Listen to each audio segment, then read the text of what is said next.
السلام عليكم واهلا وسهلا بكم بحلقة جديدة على قناة رمضانكم. وفيديو اليوم راح يكون عن موعد نزول اعلانات ومسلسلات وبوسترات على قناة الشرقية العراقية. ولكن قبل ان نبدأ، لو كنت اول مرة تشاهد هذا الفيديو اتمنى من حضرتك تعمل لايك للفيديو وتشترك معنا في القناة وتفعل زر التنبيهات حتى يصلك كل شيء جديد على القناة. رمضان أهلا مرحبا رمضان.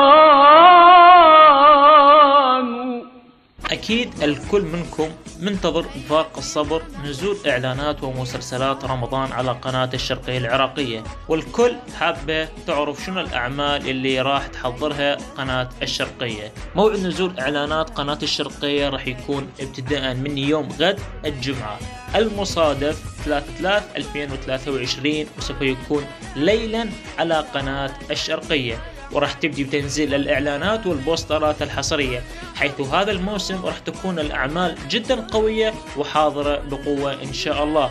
وإن شاء الله نحن راح نسوي لكم تغطية شاملة حول الأعمال اللي راح تقدمها قناة الشرقية وموعد العرض والحلقات. وإن شاء الله راح نشاهد على قناة الشرقية هذا الموسم كل من أياد راضي ومهند أبو خمرة وملايين وغالب جواد، ومن الممكن نرى الفنانة زهراء بن ميم وغيرهم من الفنانين.